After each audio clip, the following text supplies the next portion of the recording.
Jaja Santiago to Alas, Pilipinas, Valdez at Tots tuluyan nang na-out this conference.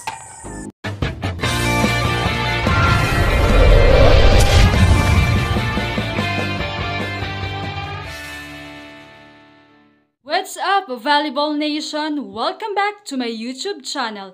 Narito ako para magbigay sa inyo ng updates tungkol sa mundo ng volleyball. Pero bago yan, don't forget to subscribe and hit the notification bell para updated ka sa aking mga videos.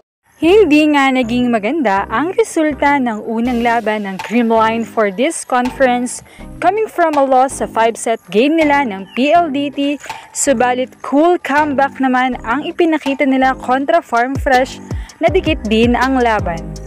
Makikita na talagang hindi na ito ang dating Creamline na napapanood natin since talagang madaming key players ang nawala dito.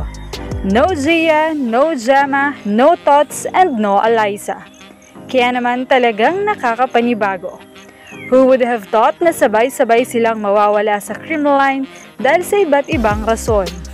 We know Jama and Gia are committed to Alas, but Tots and Alyssa are still on the sideline at nag-cheer lamang sa kanilang teammates. Marami naman ang nagtatanong kung bakit hindi sila naglalaro.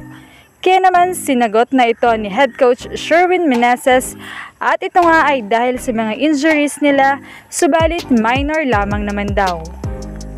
Ayon pa dito ay iyon lamang ang natatanggap nila na update sa mga PTs nila. May time frame na sinusunod kung kailan sila pwedeng maglaro once na makarecover. Nais naman ni Coach She na makapaglaro na sila, pero hindi raw ito dapat madaliin, especially injury iyon at kailangan talagang mag-fully recover upang mas maayos ang maging performance sa game. Kaya naman unsure talaga kung kailan sila makakabalik or kung makakalaro pa sila this conference, especially mabilisan lamang itong reinforced conference at dadako na rin sa invitational conference. From Creamline, dumako naman tayo sa Alas, Pilipinas. Busy at talagang focus ang ating mga Alas sa kanilang training camp sa Japan. Matapos nga ang kanilang tune-up game kontra Kansai University ay nagbanding at pahinga muna rin sila para at the same time ay nakakapag-enjoy pa rin sila. Talagang isang magandang experience ito for the team na makapag-train sa bansang may mahusay na programa sa volleyball.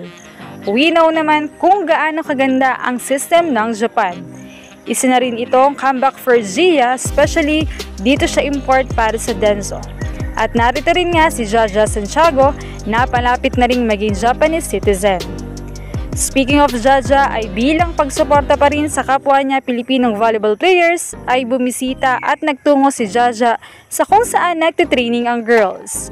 Makikita nga ito sa IG story ni Jen Yerva, kung saan ay dumalo nga rito si Jaja.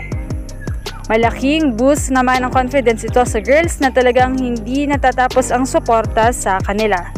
Siyempre, bagaman ongoing na para sa naturalization si Jaja sa Japan, ay still suportado pa rin niya ang Pilipinas. Sila naman sa komento ng mga netizens ay sana isa na lang din si Jaja sa Alas ng Pilipinas.